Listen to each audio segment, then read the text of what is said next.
دنیا والے بالعموم یہ جانتے ہیں کہ متحدہ قومیت کا تصور 100-200 سال کی دین ہے، جبکہ حقیقت یہ ہے کہ آج سے 1400 سال پہلے ہی قومیت کا ایک مضبوط تصور دنیا والوں کے سامنے آ چکا تھا، اور اس کے موجد تھے سرور کائنات جناب محمد رسول اللہ صلی اللہ علیہ وسلم۔ جب آپ مدینہ پہنچے تو وہاں آپ نے دیکھا کہ پہلے ہی سے 2 قومیں موجود ہیں، ان میں سے ایک یہودی اور دوسرے کفار و مشرکین تھے، اور آپ کے مدینہ پہنچنے کے بعد تیسری قوم مسلمان ہو گئے۔ چنانچہ آپ نے تینوں کو جمع کیا اور آپس میں ایک معاہدہ کیا، جسے تاریخ اسلامی میں میثاق مدینہ کے نام سے یاد کیا جاتا ہے۔ اس معاہدے میں متحدہ قوم کی بات کی گئی تھی کہ وطن کے اعتبار سے، سرزمین کے اعتبار سے، ملک کے اعتبار سے اور مٹی کے اعتبار سے ہم ایک ہیں۔ ہم سب کی یہ ذمہ داری ہے کہ آپس میں ایک دوسرے کے خلاف کوئی سازش نہ کریں، ایک دوسرے کے ساتھ امن و شانتی کا ماحول بنائے رکھیں، اور اگر کوئی باہری طاقت ہم پر حملہ آور ہوتی ہے تو ہم تینوں مل کر اس کا مقابلہ کریں۔ سیرت کا مطالعہ ہمیں بتاتا ہے کہ پیغمبر اعظم صلی اللہ علیہ وسلم نے کبھی کسی سے براہ راست کوئی ٹکراؤ نہیں کیا، بلکہ جتنی بھی جنگیں ہوئی جغرافیائی اعتبار سے دیکھیں تو وہ سب کے سب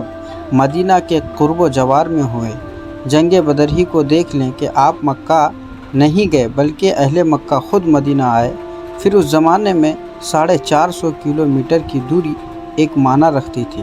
اس سے معلوم ہوتا ہے کہ آپ نے جنگیں نہیں کی، بلکہ لوگوں نے خود آپ پر اور آپ کے اصحاب پر چڑھائی کی۔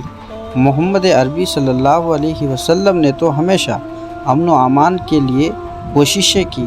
وہ تو ہر حال میں صلح چاہتے تھے، اور اگر میدان جنگ کی طرف نکلے بھی تو محض دفاع کے لیے نکلے، حملہ یا چڑھائی کے لیے نہیں۔ حضور نبی اکرم صلی اللہ علیہ وسلم امن و امان کے کتنے حریص تھے، اس کا اندازہ صلح حدیبیہ سے بخوبی لگایا جا سکتا ہے۔ جب حضور اکرم صلی اللہ علیہ وسلم 1400 جانثار صحابہ کرام کے ساتھ عمرہ کے لیے مکہ کی طرف نکلے تو راستے میں دشمنوں نے ڈرایا، دھمکایا، اپنی داداگیری کا مظاہرہ کیا اور ہر طرح سے رکاوٹ ڈالنے کی کوشش کی، لیکن اس کے باوجود کہ آپ صلی اللہ علیہ وآلہ وسلم کے ساتھ ایک ایسی جماعت تھی جو ہمہ وقت آپ پر قربان ہونے کے لیے تیار رہتی تھی، آپ نے کوئی مزاحمت نہیں کی اور نہ ہی اپنا عمرہ پورا کیا جو آپ اور آپ کے اصحاب کا حق تھا۔ یہاں تک کہ صلح کے دوران محمد الرسول اللہ لکھنے پر مخالفین معترض ہوئے تو آپ صلی اللہ علیہ وسلم اس کی جگہ محمد ابن عبداللہ لکھنے پر بھی راضی ہو گئے۔ پھر معاہدے میں اکثر شرطیں ایسی تھیں جو مسلمانوں کے خلاف تھیں۔ مثال کے طور پر اگر کفار و مشرکین کا فرد مکہ سے بھاگ کر مدینہ چلا آئے تو اسے مکہ واپس کر دیا جائے گا، لیکن اگر کوئی مسلمان مدینہ سے بھاگ کر مکہ چلا جائے تو ہم اسے واپس نہیں کریں گے۔ پھر بھی پیغمبر امن و امان نے بخوشی قبول فرمایا۔ آپ چاہتے تو مخالفین کے ایک طرفہ شرائط ماننے سے انکار کر دیتے، لیکن ایسا نہیں کیا، تو محض اس لیے کہ آپ صلی اللہ علیہ وسلم کو بہرحال امن و امان عزیز تھا۔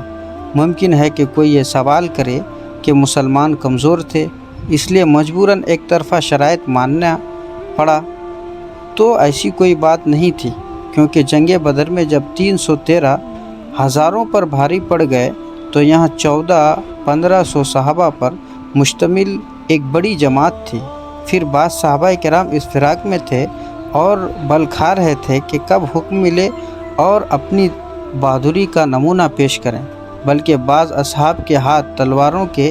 دستوں پر جم بھی گئے تھے، مگر حضور نبی اکرم صلی اللہ علیہ وآلہ وسلم نے اس کا موقع ہی نہیں دیا۔ اس ایک طرفہ شرائط پر عروہ ابن مسعود نے کہا تھا کہ اس قوم سے جیتنا تمہارے بس کی بات نہیں ہے، کیونکہ اس قوم سے کوئی کیسے جیت سکتا ہے جو میدان کارزار میں مرنے کے لیے ہی آتی ہے۔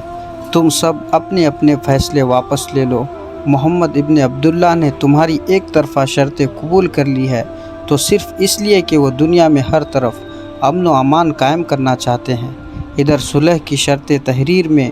آئی ہی تھی کہ اہل مکہ میں سے ایک شخص بھاگ آیا اور کہنے لگا کہ یا رسول اللہ، میں آپ پر ایمان لاتا ہوں، اب ذرا دیکھیے اور انصاف کریں کہ پیغمبر اعظم نے کس دیانت داری کے ساتھ شرائط صلح کا خیال رکھا۔ آپ صلی اللہ علیہ وسلم نے اس شخص سے فرمایا کہ صلح کی شرطیں لکھی جا چکی ہے، اس لیے میں تمہیں اپنے ساتھ نہیں رکھ سکتا، اور اہل مکہ کو واپس کر دیا۔ اس موقع پر جس